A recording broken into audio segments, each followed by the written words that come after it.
Welcome to the Cloud9 Fin Podcast. I'm Will Schmidt here. I'm with two of my colleagues, Sheldon Siren and Tom Quinn. They're going to talk to us a little bit about loan amortization. Thanks, Will. It's always great to be back. Yeah, it's good to be back with you again. First of all, what are we talking about? What is a loan amortization holiday? Why does it matter? Yeah, so loan amortization is on the loans. It's paying back a part of the loan before the bullet maturity. So usually it's about 25 basis points per quarter. And it is something that wasn't really ever thought of before. It's such a small amount, 1% per year. But now the holidays, which are periods where you don't have to pay the loan. So they'll specify for X amount of quarters, you do not need to pay that amortization. They're starting to show up in the credit agreements. And I think, what's interesting about this is that they're showing up at the origination period, not through like an amendment, which is where we normally see some sort of a holiday show up.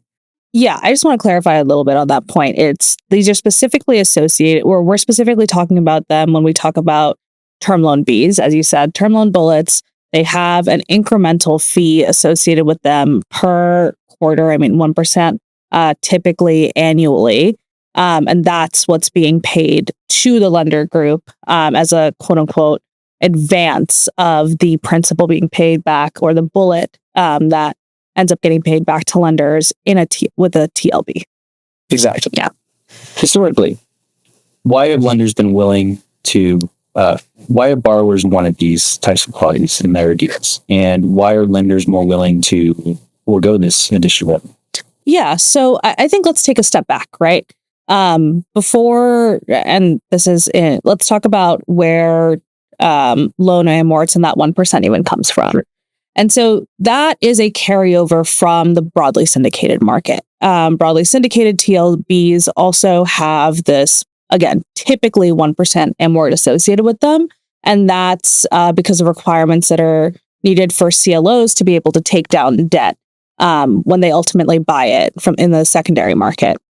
Now, that got transferred over to the private credit market once private credit loans, they've been around for a very long time, but it's normally a feature that you see with direct lending deals as well, because they're not necessarily packaged and sold in the same way that broadly syndicated loans are.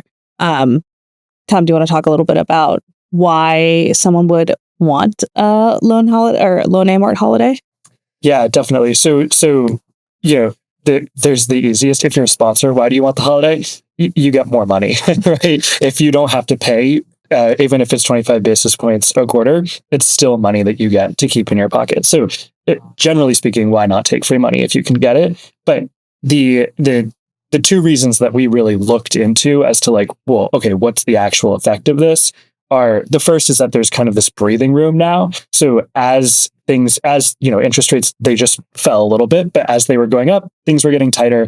That extra 25 basis points a quarter, that could help. There's a world in which that keeps you from breaching a covenant. So there's that. The second reason is that, if something were to go sideways with a deal, a lot of the times in the negotiation for any kind of amendment or any kind of legal action that happens after, they'll throw in loan amort holidays. So now you're just moving the goalposts back and in the sponsor's favor should any sort of renegotiation happen down the road.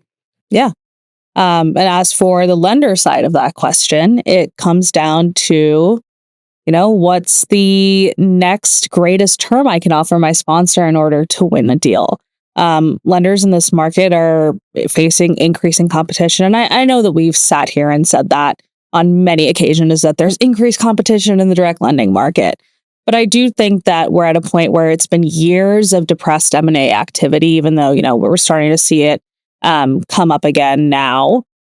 You're seeing a whole host of new participants within the direct lending market. So whoever can offer the best terms is likely to win the deal. One interesting conversation I had, and it's in the piece, is I spoke to a direct lender who said, well, who cares? It's 1% at the end of the day, right? It's 1% over, it's 1% a year. That's 7% in the duration of the loan's life, even if that's like take $100 million loan, even if that's $1 million a year, I would rather have that $100 million loan on my books than lose a deal over something so insignificant.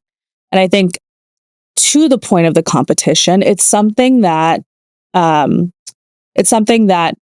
differentiates you from other lenders. You know, this isn't something. There's varied opinions on this, but it's not something that's being seen in your typical grid yet. It's kind of like an additional little thing that lenders can throw in, or term lenders can throw in to help sweeten the terms of a deal. So not everyone's doing it, and not everyone can do it because, you know, Tom, and if you want to speak to this a little bit later too, is not every fund structure allows for lenders to provide amort holidays past a certain duration.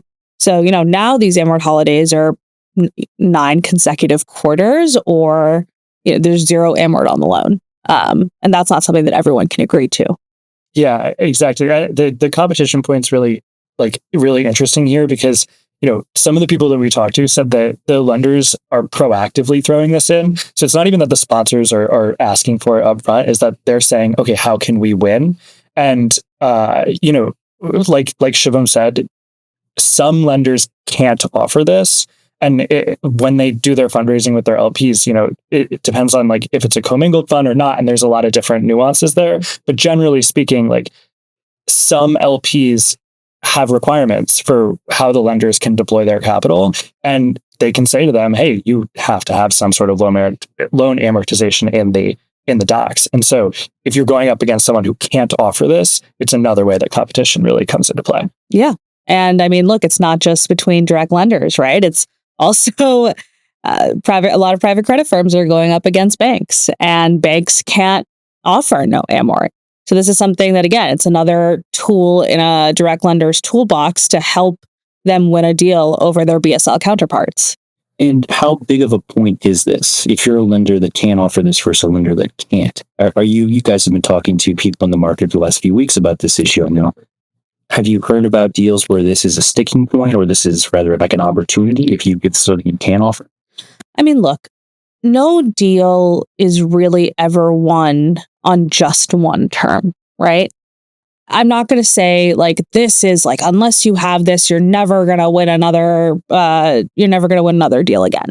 That would be overplaying what this is.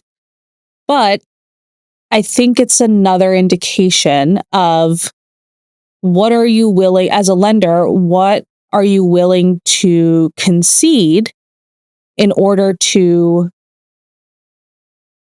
you know, in order to win a deal, for lack of a better phrase there. And we've seen this in many different situations. Years ago, we started reporting on how docs were getting loose again for larger deals. That cov-lite structure has started to come down market a little bit to the middle market. Occasionally, you'll even start seeing that in the lower middle market. It's the same thing with pricing, right? 2-3 years ago, and obviously this was I want to couch this by saying that I recognize that it was a completely different environment for lending post-COVID in like 23. Spreads were 650 over SOFR. Now your average middle market spread is 450 over. So there's been increasing spread compression, and that's not just in the upper middle market. You're seeing that in the core middle market. You're seeing that in the lower middle market. Everyone's talking about spread compression. We've reported on how, how lenders are waiving call protections in order to win deals. We've reported on how lenders are signing credit agreements before LOIs are done. And I think this is yet another example of, well, here's the next incremental thing I can do to be a more attractive option for my sponsor. Do you get the sense that this is something will continue if and when rates go down? Is this like a product of the higher for longer era? Or is this like now just part of the playing field? This is something that's going to happen whenever a company goes to market. This is something they have to talk about.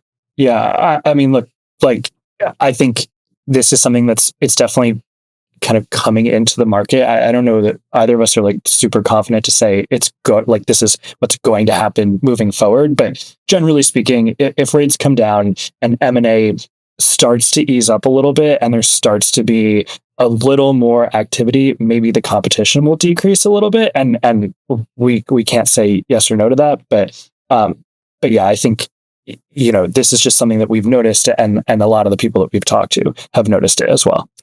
Yeah, I mean, look, I think the jury's out as to whether or not this is sticky. I've talked to folks on this who are saying that no, this is here to stay, and this is going to become a very normal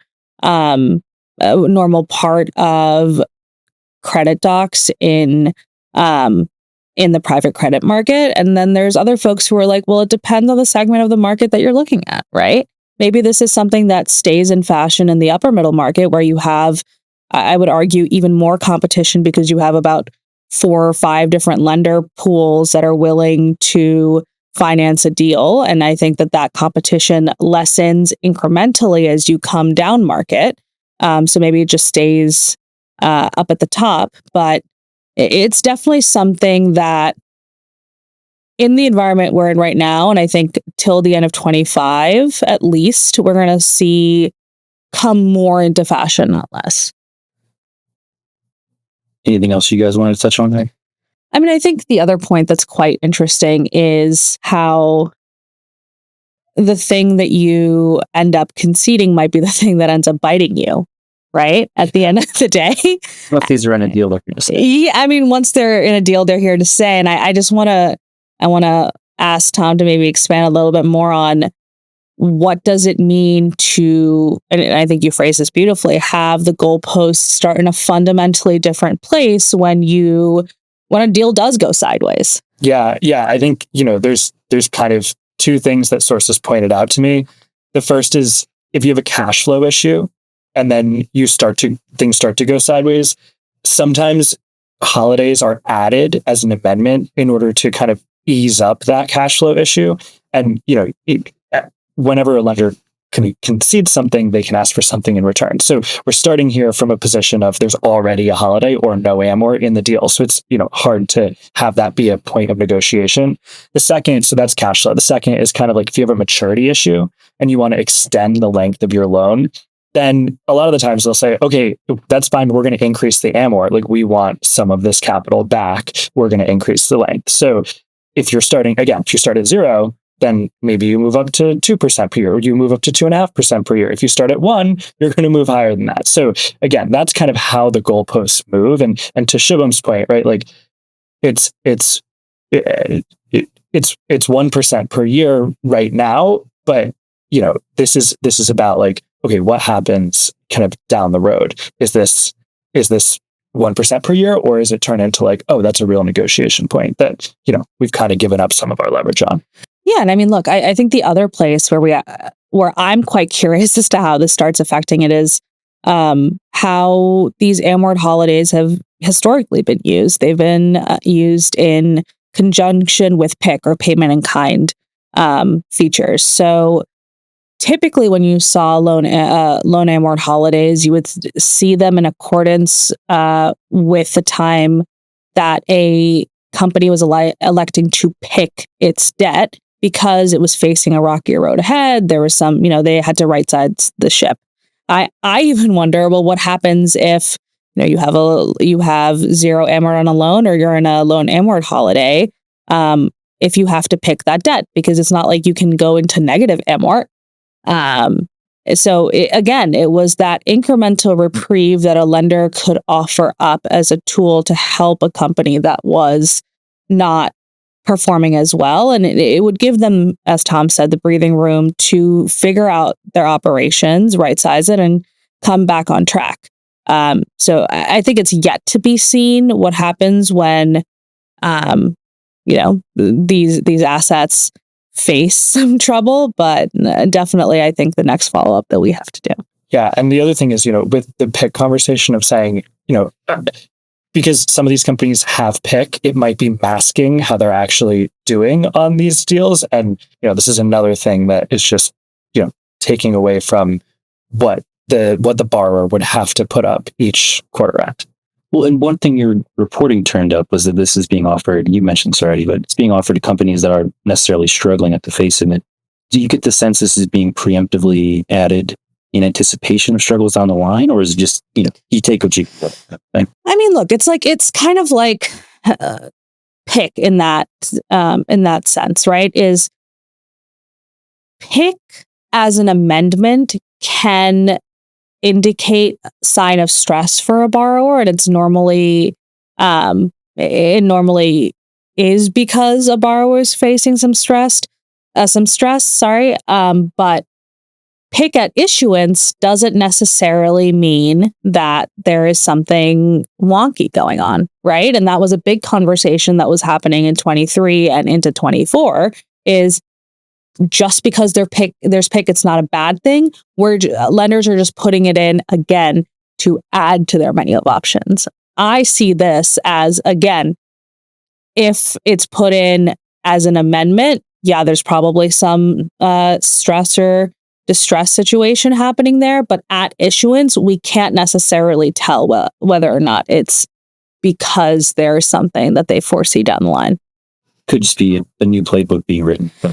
Yeah, I mean, I think, again, it's like another thing to add to the menu of options. Hey, private credit can offer you no call pro. It can offer you, or not no call pro, I shouldn't say that. It can offer you decreased call pro. It can offer you, here's a DDTL, here's a PIC, here's, more flexible terms on said DDTL, and now here's no loan amort. Thank you guys so much for joining us, Tom. So appreciate your reporting and your, expanding on your thoughts here. Thank you all of us for joining us on Cloud9 Fin. We'll talk to you soon. Thanks so much, Will. Thanks, Will.